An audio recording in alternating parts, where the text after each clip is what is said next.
Boa tarde, colegas do Facebook, do YouTube. Agora, de novo, nós com nossas sessões semanais de reflexões filosóficas em torno de assuntos importantes e em torno de obras nossas e comentários de obras de outros autores. Nós agora estamos vendo em forma de spoiler uma obra que ainda está no aguardo de ser publicada, que se chama Semiologia Brasileira da Revisão do Humanismo. Nas sessões anteriores, era bom que a pessoa acompanhe, que nós vamos progredindo algumas coisas e mencionando algumas coisas que já foram analisadas anteriormente. Era bom dar seu like se tiver gostado, né? Mas inscrever no nosso canal, ativar o sino para ver mais algumas notificações de que nós vamos publicar. Agora vai ser o último spoiler. Nós vínhamos vindo sobre, antes havíamos falado que chamaria Semiologia Brasileira por conta que nós estamos no Brasil. Então, são impressões mais a partir de obras do Brasil, porque por conta dessa singularidade nossa. Mas era com vistas aos estudos nossos, a questão do humanismo. Nós vimos alguma questão em relação à semiologia e o humanismo em sentido geral. E na última vez em que aqui estivemos fazendo comentários, nós abordamos sobre o colapso da civilização.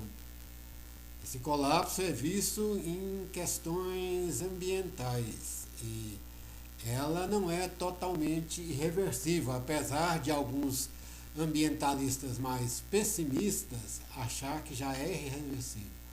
Mas há solução. E a solução que há passa obrigatoriamente pela questão da Amazônia.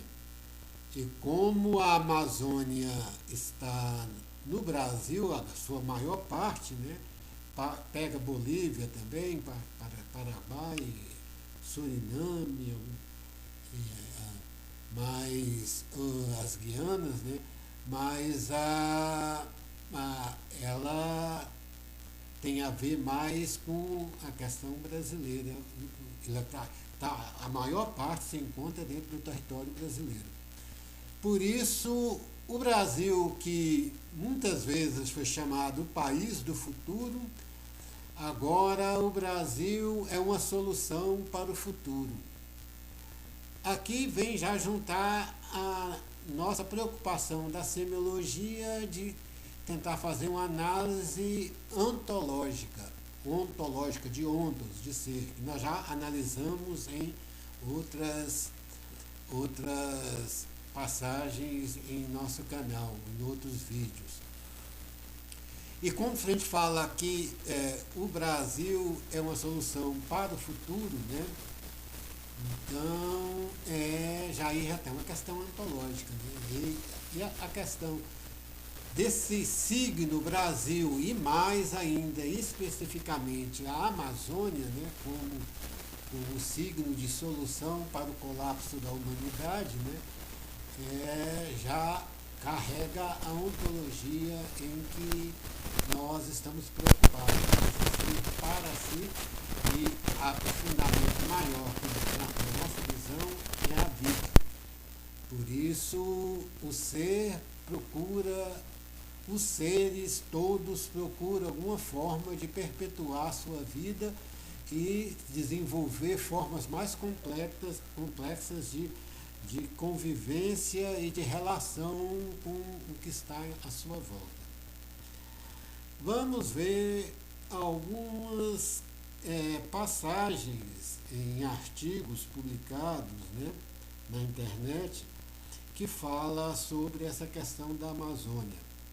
Tem um artigo aqui da WWF, que é a famosa, aquela do urso panda, né? E fala: o que liga a floresta amazônica, o aquecimento mundial e você? Há muito tempo, a floresta amazônica é reconhecida como um repositório de serviços ecológicos, não só para os povos indígenas e as comunidades locais, mas também para o restante do mundo. Além disso, de todas as florestas tropicais do mundo, a Amazônia é a única que ainda está conservada em termos de tamanho e diversidade. No entanto, à medida que as florestas são queimadas ou retiradas e o processo de aquecimento global é intensificado, o desmatamento da Amazônia gradualmente desmonta os frágeis processos ecológicos que levaram anos para serem construídos e refinados. Ironicamente, enquanto as florestas tropicais úmidas diminuem continuamente, o trabalho científico realizado nas últimas 2 décadas jogou um pouco de luz sobre os vínculos essenciais que existem entre a saúde das florestas tropicais e o resto do mundo. Vamos ver aqui. Filtragem e reprocessamento da produção mundial de gás carbônico. As árvores desempenham um papel-chave na redução dos níveis de poluição. Para entendermos melhor como isso funciona, vamos tomar como exemplo o gás carbônico, cujas emissões provêm tanto de fontes naturais como da atividade humana. Nos últimos 150 anos, os seres humanos têm lançado quantidades enormes de gás carbônico no ar por meio de queima de combustíveis fósseis, carvão, petróleo e gás natural. E esta é uma das principais causas da mudança climática. O que a floresta amazônica e o gás carbônico. O que as florestas retiram do ar, elas podem devolver. Quando as florestas são queimadas, a matéria de carbono da árvore é liberada no ar na forma de CO2, um gás carbônico que polui o ar e que já está presente numa quantidade excessiva da atmosfera. Onde antes havia florestas tropicais úmidas e savanas, agora surgem pastagens para a criação de gado. Os pastos estão cheios de gado e também de cupins. E as atividades metabólicas desses dois animais também liberam gás carbônico, CO2, embora sua contribuição para a poluição atmosférica ainda gera muita polêmica. Então, aqui nós estamos vendo essa questão e é fato notório que o aquecimento global, a abordagem que nós fizemos foi a partir de fatos recentes, que foram as enchentes na Alemanha, né, na Europa em geral, né, agora, os incêndios nos Estados Unidos, o calor excessivo, agora nas Olimpíadas uma atleta russa desmaiou de calor, né, no Japão, e aqui no Brasil nós estamos vendo uma onda de frio, que muita gente poderia até pensar, mas aí o aquecimento global? Lovelock, na sua obra Gaia, O Momento Final, a última chance, aliás, Gaia, a última chance, o cientista Lovelock, que foi um dos primeiros a descobrir essa questão do aquecimento global, um dos pioneiros, ele fala dessa questão, que o aquecimento global, num primeiro momento, a temperatura cai. Ele fala, é como se fosse o gelo. O gelo, se esquenta, ele derrete aquele vapor que sai, é um vapor gerado, é um vapor gelado. Então, isso que está acontecendo. Está havendo grande calor, as geleiras estão derretendo e isso está causando, num primeiro momento, um resfriamento. Mas quando volta o sol, ele volta com maior força e à medida também que as geleiras vão se dissolvendo, não vão se derretendo, aumenta também o nível do mar, o nível dos rios também, que a chuva cai em grande quantidade por conta dessa evaporação também, né? O ritmo das chuvas vem bem mais forte, as tempestades são maiores, os rios transbordam, o que aconteceu na Alemanha. Fora isso, a agricultura a larga escala e a pecuária, elas vão desertificando o solo e daqui a pouco não vamos mais conseguir produzir os alimentos que necessitamos. Vamos passar um período de grande penúria. Vez por outra se perde por conta de umidade excessiva, seca excessiva, se perdem plantações, aí está a inflação, o preço dos alimentos sobe. Esse é o colapso que nós estamos vendo, estamos querendo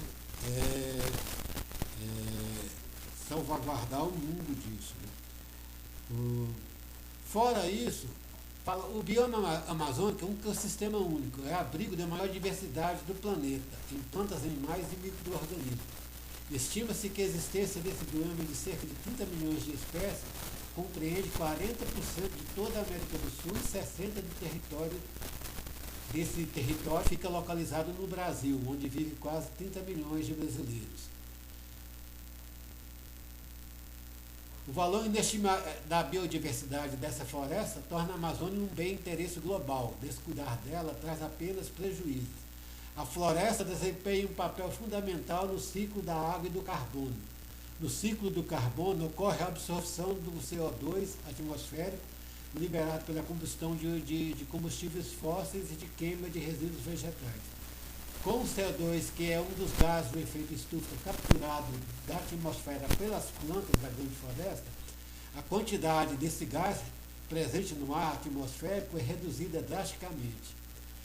Nós já vimos a floresta também influencia no regime das águas, e águas inclui as chuvas também, e ajuda a ter o equilíbrio. Agora, se ela for totalmente devastada, né, vai perdendo o mundo, vai perdendo esse respirador em sentido geral. Já que realmente a Europa, as suas florestas já foram praticamente dizimadas, os Estados Unidos essas grandes queimadas já estão dizimando também, resta um pouco de floresta temperada no Canadá, mas lá tem a proximidade com o Ártico, que não dá boas condições de produção igual tem no Brasil, tanto que o Brasil é um dos maiores produtores agrícolas. Né?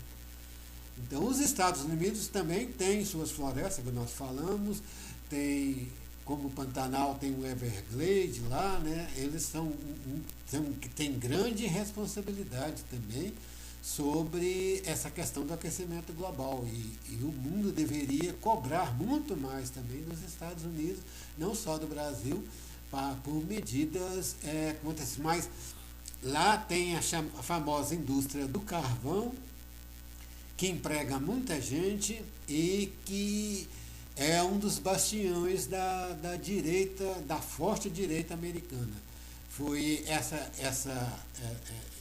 zona do carvão, zona da fuligem, né, vamos dizer assim, né, foi a zona que deu a eleição para Trump, né, e eles têm grande poderio, então eles barram muito avanço da ecologia, de medidas ecológicas por lá. Aqui no Brasil também tem agricultura, uma área radical do agronegócio, né, quer passar a boiada de qualquer jeito. Então, é preciso ter bem que os sinais estão sendo dados, igual nós falamos, até Cristo, né? Cristo é um signo maior da nossa sociedade aqui, da ocidental, né? Um grande símbolo aqui. Cristo falava, tem de observar os sinais dos tempos, né?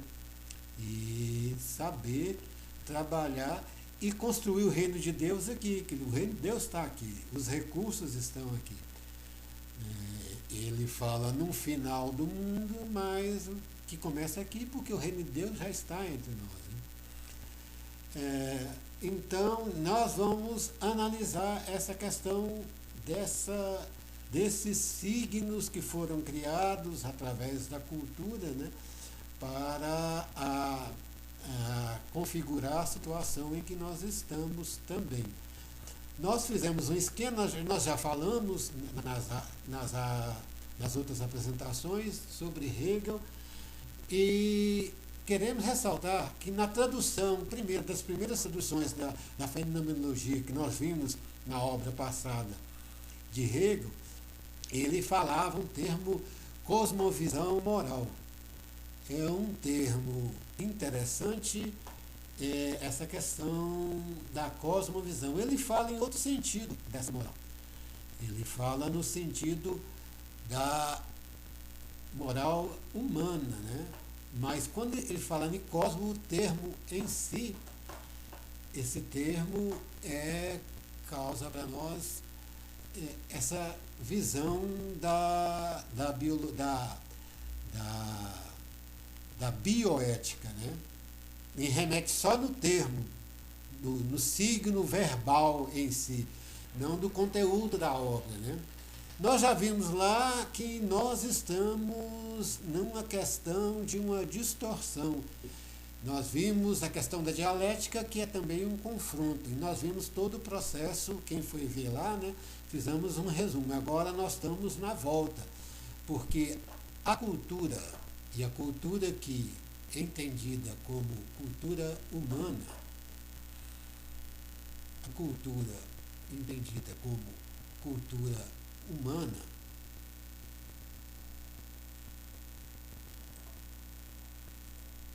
com cultura humana, ela foi criada a partir do desenvolvimento tecnológico e esse desenvolvimento se deu basicamente com um grande domínio, uma grande exploração dos recursos naturais. Então, essa cultura está em contradição com o ser, com a existência dos recursos naturais, então está em contradição com a humanidade. Essa contradição primeira da cultura com a humanidade vem sendo vista como que o homem, a partir desse momento que ele dominou o desenvolvimento tecnológico, acha que pode fazer tudo, e os individualismos, né, os delírios do coração, igual nós vimos, né, faz com que o homem se volte até para a sua própria humanidade. A humanidade entra, com a falta de ser, entra em dialética, em distorção com a natureza, que nós estamos vendo. A natureza entra em distorção com o cosmo, que pode deixar de existir, e o cosmo, isso aqui já é uma visão meio apocalíptica, né? Parece que anuncia o final dos tempos. Essa é mais ou menos uma nossa visão, a partir do termo os termos, né? Os termos semiológicos, linguísticos, cosmovisão moral, só isso, não que eu queria absorver o termo distorção, a distorção das coisas, né? Que distorção é uma coisa que causa desarmonia, então nós vemos isso acontecer.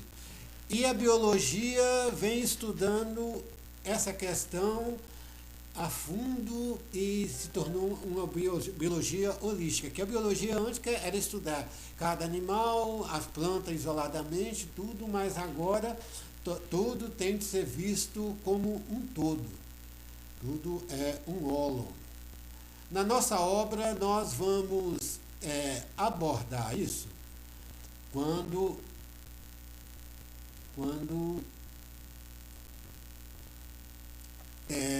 vamos falar dessa biologia holística, como vamos ver aqui. A biologia holística, a nossa obra vem de hólon. Hólon é do grego, hólon, forma neutra de holos, todos. É algo que é simultaneamente um todo e uma parte. A holarquia é uma forma de organização que é feita por meio da conexão entre holos, onde cada um deles é parte de um todo. O termo aparece pela primeira vez no livro The Ghost in the Machine, de Arthur Koestler, no ano de 1967, a década de 60, que nós já vimos, que é emblemática também.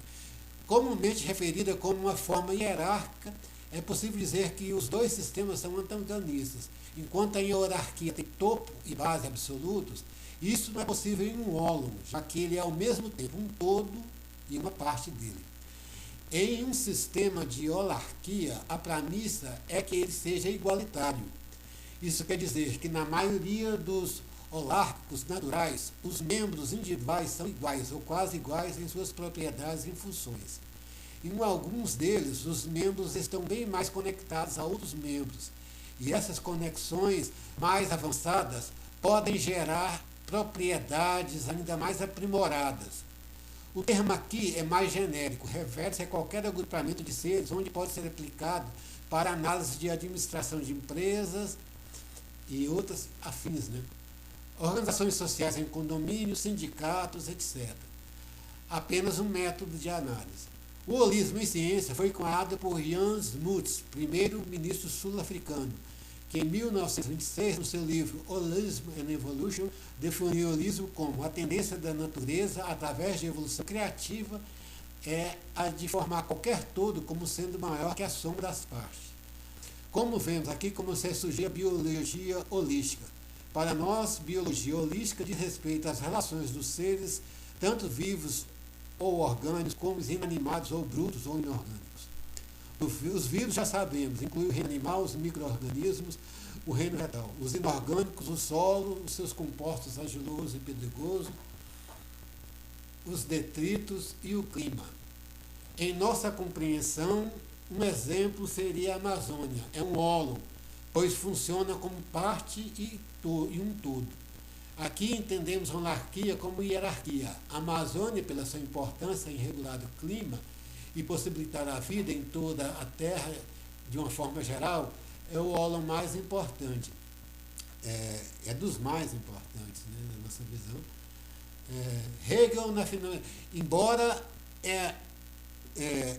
nós colocamos isso aqui dentro da questão da semiologia do signo, quando se quer falar de problemas da natureza, o signo que se vê hoje em dia mais forte, de ontologia mais forte, é a Amazonas. Por isso que é o mais importante dentro da proposta semiológica de nossa obra. Hegel, na fenomenologia do espírito, quando tratava da questão da natureza, já identificava isso quando fala que as características da natureza são sensibilidade, irritabilidade e reprodução. Mais tarde, à frente, fala dos humores da natureza na questão do clima. Não nesses termos humores, mas já antevendo o sentido aplicado pela teoria de Gaia do cientista ambientalista Lovelock. Só um spoiler, está constante na nossa obra, e que ainda não foi publicada, ainda guarda, tem uma certa revisão, e é que nós queríamos aqui destacar.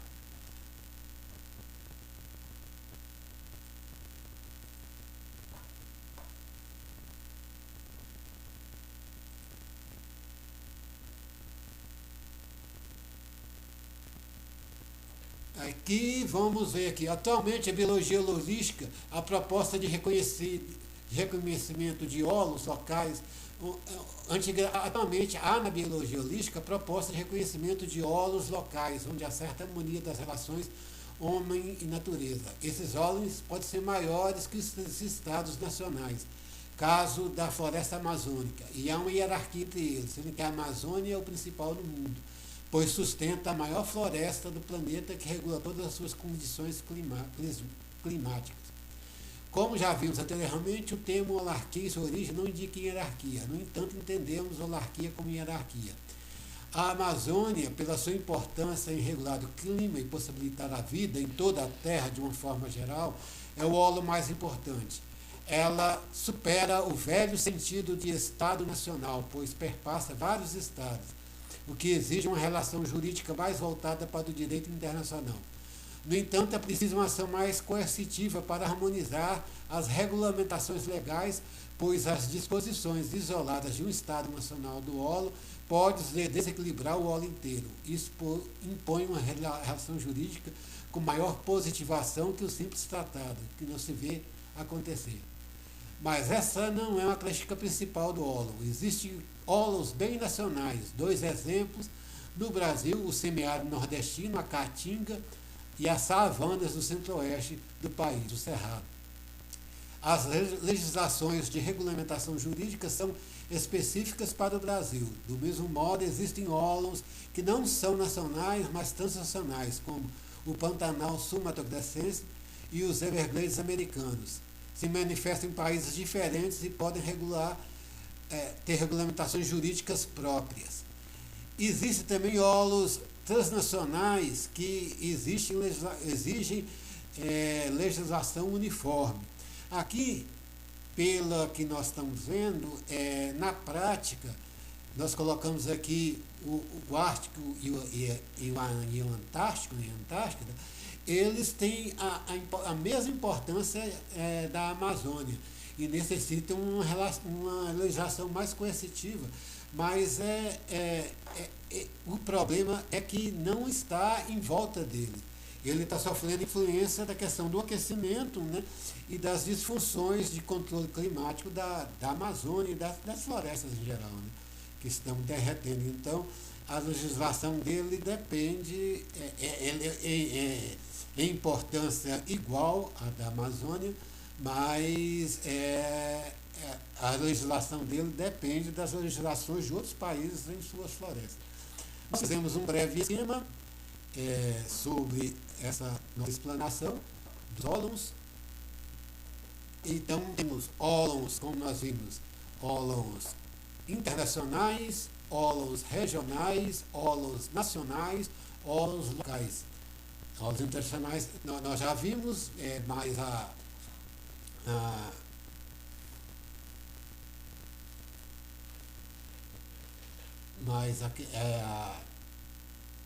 Amazônia, o Ártico e o Antártico, né?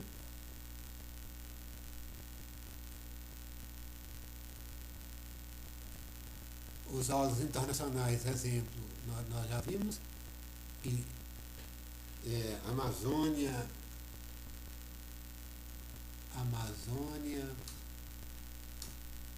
Ártico e Antártida. Regionais nós vimos, tem o Pantanal, e até agora vai retornar a temática na novela. O Pantanal, ele é regional, mas é transnacional também, que ele pega uma parte do Paraguai, né? Então, o Pantanal, os Everglades nos Estados Unidos, Pantanal, tem órgãos nacionais, nós vimos, e agora tem os órgãos locais, mesmo que os órgãos locais de cada cidade, né? As suas matas, cachoeiras, órgãos locais, matas, cachoeiras, cascatas, né? Matas, cachoeiras, rios, né? Mata ciliar, mata de galeria, né? Matas de galeria, mata ciliar, mata de galeria, são termos da biologia, né? de análise ambiental. E a biologia holística, que nós vamos ver, e fazendo um paralelo com Kant, o que Kant fala em Pátria, na crítica da razão pura, na prática, nós vamos ver a questão dos órgãos, a defesa da pátria, a defesa dos órgãos. O dever é manter um ambiente ecologicamente equilibrado. O respeito é a harmonia dos órgãos, a existência dos seres, o ser, a vida em todas as formas. O imperativo categórico, aqui já vai entrar as duas obras que nós vamos ver, que o imperativo categórico é igual ao Elan Vital de Bergson. E esse Elan Vital é que no norte, a lei moral maior que existe é a lei moral que garante a continuidade da vida em todas as suas formas. Então, aqui é só um spoiler, né? Nosso livro aprofunda várias questões. Bergson está embutido nessa questão do holismo, na questão da evolução criadora, igual fala, né? Ele fala evolução criadora e ele fala isso, né? Dos vários conglomerados de seres, no sentido geral, tem a tendência de se criar e de procurar perpetuar sua vida, garantir a continuidade, garantir uma maior duração da vida. O Traberson, um termo fundamental, que nós vamos ver também, que tem elan vital, mas tem a questão da duração. Essa questão da duração, ele começou na matéria e memória, na questão pessoal, e depois essa questão da duração ele foi analisar nessa questão do elan vital e essa inteligência básica. Como já vimos, Teilhard Chardin vai ver a questão da energia psíquica. E é esse elan vital que existe em tudo. Chardin fala energia psíquica. Hegel fala no ser aí, ser em si na trilogia, né? E tem a questão do vir a ser. Então, o vir a ser de Hegel tem essa questão da duração. Era isso que nós queríamos falar. No geral, nós estamos acabando, fazendo revisão e queremos, igual eu falei, até ao final de ano ver se conseguimos publicar a nossa obra, e vou continuar agora fazendo mais comentários à medida que vão surgindo, num sentido ou em outro, e já preparando algumas outras obras, aprofundando mais questão religiosa, aprofundando mais questão filosófica, e que nós pretendemos apresentar. Nós vamos analisar essa questão Aqui já vai começar, quando fala matéria e memória, nós vamos analisar a questão da consciência, e na questão da consciência nós já temos publicado uma hora para analisar a questão agora fundamental da oposição radical, do dualismo, da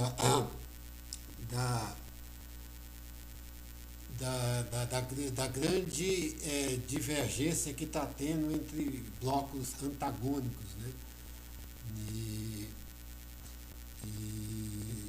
E nós pretendemos fazer também uma análise a partir tanto da questão da consciência, uma questão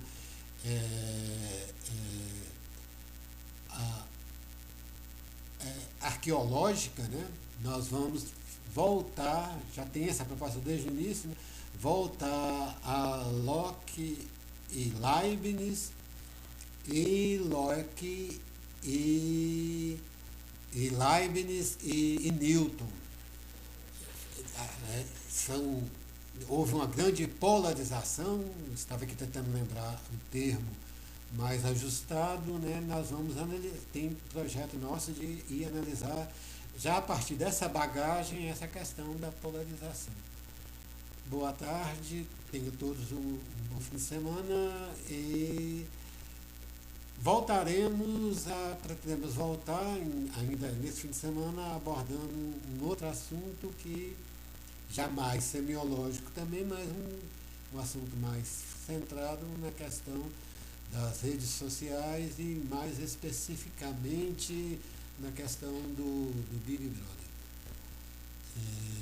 As rejeições, né? E na questão, já dentro da questão da rede social, essa questão da polarização que as redes sociais criam, né? Nós tentamos analisar e pegamos um caso do Big Brother e a partir daí vamos tentar fazer uma análise. Boa tarde a todos, até nosso próximo encontro.